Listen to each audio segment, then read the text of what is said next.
Alright guys, so welcome back to Gaming Today. Today we're going to be talking about something a lot of people overlook, and that is Fortnite in the PlayStation 5 and Xbox Series X, which nobody cares about, let's be honest, nobody's buying that. And if you are, I'm sorry, but you're just part of the out crowd. You're the black sheep, if you will. And that's not a racial thing, that just means that you stand out from the crowd. And there's nothing wrong with it, but the problem is the Xbox Series X is garbage. I know it looks better on paper, but let's be real, I don't even like the PlayStation 5 the way it looks. I think it's ugly as can be, but Xbox and Microsoft can go to hell, for what it's worth, in my opinion. Now guys, that's not a bad word, that's a place and time. So if I get flagged for that, sorry, but you know what, let's get on with the video. Because oh my god, he swore. It's not a swear word, I'm sorry, but it's just not. Hell is a place and location in time, potentially within our realm, or maybe not within our realm, I don't know. But let's talk about some of the ideas that we all have that we're hoping to see within the world of Fortnite. Obviously the game is going to be playable on the PlayStation 5 as well as the Xbox Series X, and keep in mind, Sony does own stock now within,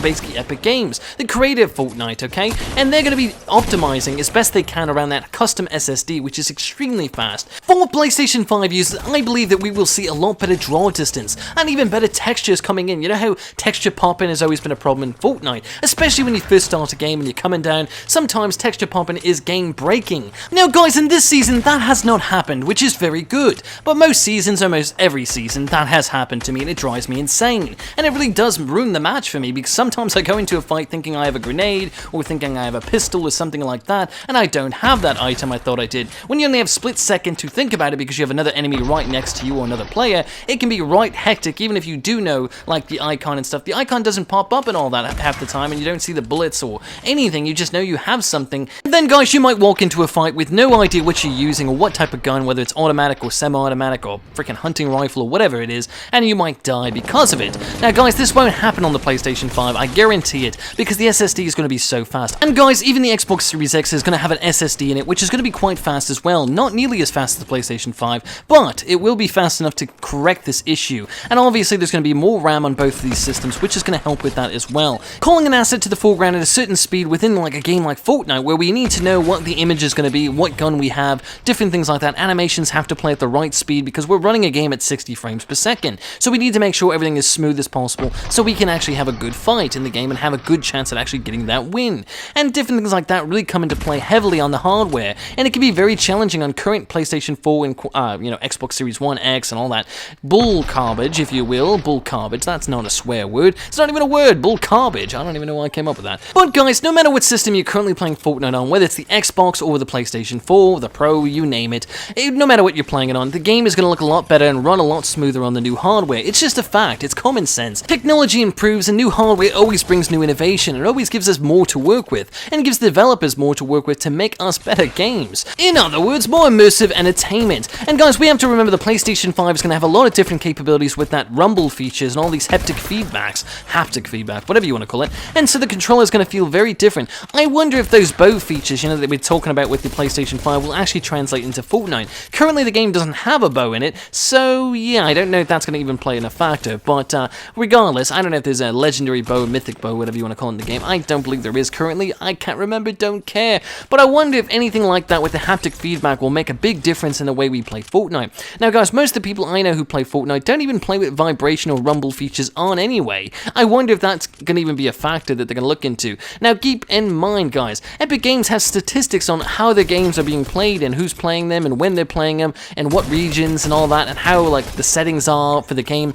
I wonder if they're going to really be optimizing around what people are actually utilizing, or just a very niche market is basically utilizing. Meaning, will that rumble feature, which I don't believe a lot of people are using, I myself do use it, but I know a lot of other players who don't. A lot of kids who really don't like the rumble feature, which is weird to me. And guys, the first console to ever have any kind of rumble functionality that was a major console was the N64 with the rumble pack, and you had to buy that separately, and you couldn't use basically your save pack if you had the rumble pack. It was either basically have a save game thing or have basically the rumble pack, or any other feature that the N64 basically had with the cartridge capability thing, that was on the controller itself. You had to plug it into the back and it would give yourself basically rumble to the game, and it was pretty cool, and it did add a lot more immersion to the game, I have to admit, especially back in the day. And then obviously we had the DualShock, which was the DualShock 1. I don't believe the DualShock 1 even had rumble functionality, although I could be wrong, and we're talking about the PlayStation 1, the very late version of the PlayStation 1 that had that. Then we had the PlayStation 2 with the DualShock with rumble, which every game utilized, which was awesome.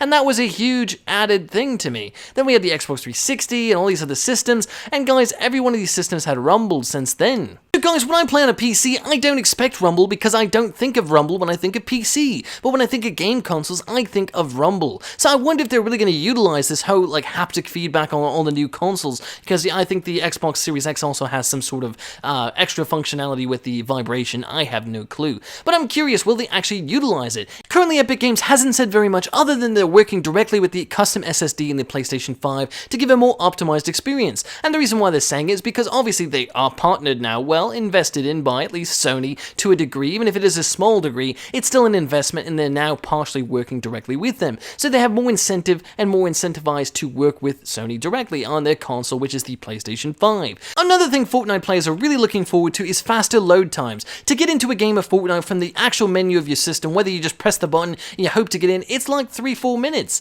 It feels like it anyways. It's probably like 2.5 minutes, but it does take so dang long. Then you get into the lobby and you have to wait to get into the actual match, to get into the game. And even if you die and you press the ready up button, you still have to wait quite a long time to get into the next game. And I will tell you, if everyone is playing on the new consoles and they're actually making it so it's not too cross-compatible, which I know they're going to make it very cross-compatible. If you're playing on a PlayStation 4 or the Xbox Series 1X or whatever the heck, Xbox X, Xbox One X, you know what I'm talking about, the current Xbox. If you're playing on that, you're still going to be able to play with the friends that are on the new systems. So obviously the speed will be a little bit off and on, because obviously there's old consoles in the mix, so it probably won't be that much faster, but we can expect faster boot time to get into our game, which is still at least some progress. I think that in itself will cut down a lot of waiting, a lot of annoyances, and it really could help the game of Fortnite as a whole. And guys, there's two major factors that nobody's talking about that we have to talk about, which is the audio of Fortnite. Audio in Fortnite is very compressed and kind of hard to figure out where the shooting's coming from, where the footsteps are coming from, and all that kind of stuff. Whether you have the best headset, whether you have the best speakers on the market,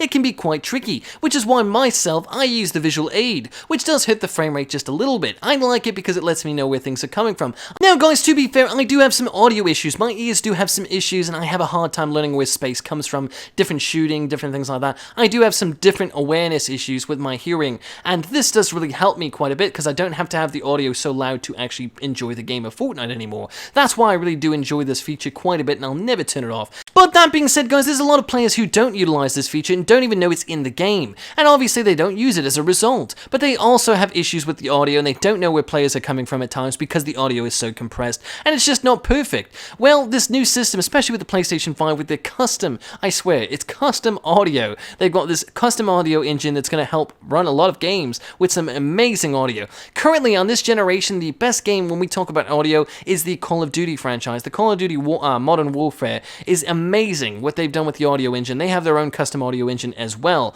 Built into the game, is made to utilize any type of speakers, any way that you're playing their game. They made it so you can really enjoy and utilize everything in the game and understand where enemies are coming from. And I have no problem at all without any visual representation of where they're coming from, nothing like that. I just use the audio and I have no problem with it. But with Fortnite, I always suffer where I have no clue where anyone's coming from, and I always struggle as a result, especially when the game was brand new. Back in the day, Season 1, first day on release, I had a hard time with it because the audio was just so bad. I didn't know where enemies were coming from. So PlayStation 5 for sure is going to fix that. As for the Xbox Series X, I have no clue, but I do know that these consoles will have a better chance in the rig, at least at getting some better audio components out there, and maybe making this game run even better, which we already know is going to happen.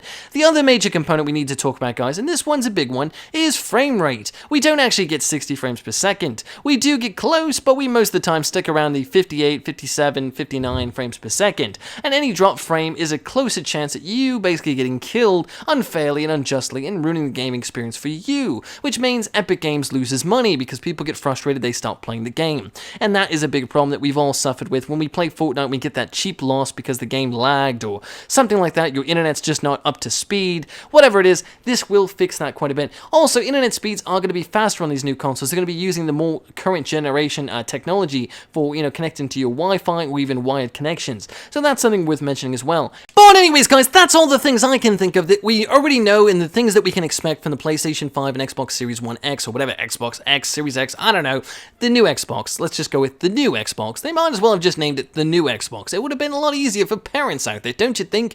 Anyways, guys, that's all I know. Anyways, I hope you guys did enjoy the video. If you did, make sure to like, comment, and subscribe down below. I'd love to hear what you guys think is going to happen for the PlayStation 5 and Series X version of Fortnite, and what you guys expect to see and what you want to see, even if it's a little crazy and fantastic, you know, meaning fantasizing about the game and what it could actually be. I want to know what you guys think in the comment section down below. Until next time, it's been Gamer Today.